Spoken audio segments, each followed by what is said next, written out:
Pensioner ejected from fighter jet after accidentally grabbing bang seat handle. That's a retirement present he won't forget.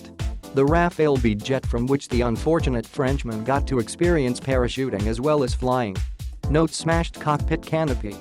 An elderly and reluctant Frenchman was ejected from a French Air Force fighter during a retirement day jolly and narrowly missed taking the pilot with him, an investigation report littered with unintentional howlers has revealed. The unnamed 64-year-old was ejected from the two-seat Rafale-B from a height of 2,500 feet in March last year after grabbing his ejection seat handle to steady himself, France's BEA aviation investigator concluded.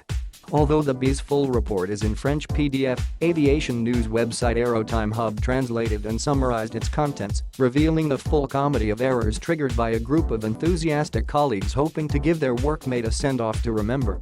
As he was an employee of a defense contractor, the pensioner's bosses had no difficulties asking the French Air Force to let him into the backseat of one of its Dassault Rafale fighter jets as a surprise retirement gift.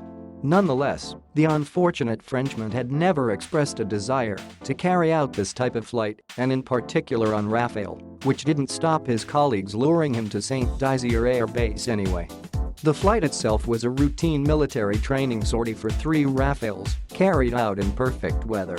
Our pensioner, heart pounding at between 136 and 142 beats per minute, as recorded by his smartwatch, underwent a quick medical exam from a doctor 4 hours before being shown by the pilot how to put on his safety gear. Unfortunately, no one properly checked him as he clambered into the cockpit, meaning his helmet visor was up, his anti-G pants were not worn properly, his helmet and oxygen mask were both unattached, and his seat straps were not tied enough.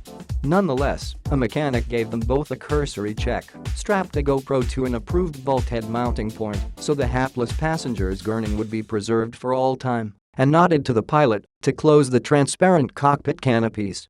Things got worse when the pilot took off from northeastern France's Saint-Dizier Robinson Air Base. Rather than the gentle ascent at 10 degrees 15 degrees that airline passengers experience, the Frenchman at the Rafale's controls carried out a typical fighter jet departure and climbed at 47 degrees, generating a load factor of around +4 g.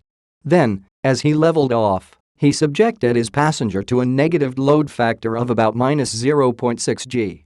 Forces exerted by Britain's most G-force-intensive roller coaster, Alton Towers Rita, max out at +4.7 g, or 4 times the normal force of gravity.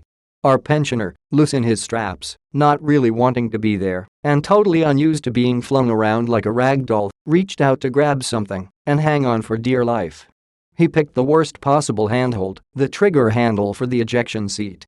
After the customary loud bang and whoosh, he ceased to be part of the jet's payload, with the force of the ejection tearing his unsecured helmet and mask from his face.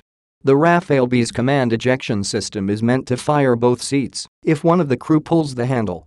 A very confused pilot, however, was still sitting in his newly canopy-free Rafale wondering what the hell had just happened. He returned to land, conscious all the time that the seat could fire at any moment without warning. Luckily, it didn't go off. Both the pilot, his reluctant, and probably now aviation-phobic, passenger and the aircraft all landed safely. The passenger said he had a complete lack of knowledge of the aeronautical environment and its forces, having never flown on a military aircraft. The surprise effect associated with a lack of military aeronautical experience therefore resulted in creating and maintaining significant stress for the passenger throughout the morning, concluded a sympathetic BE, which found that the margins of decision left to the passenger to possibly refuse the flight are perceived as almost non-existent. The French Air Force has enjoyed some unusual jet-related events in the near past, including the tale of a general caught using a training jet as a personal air taxi to his Provence mansion every weekend. Note to readers, please click the share buttons below. Forward this article to your email lists. Cross-post on your blog site, internet forums, etc.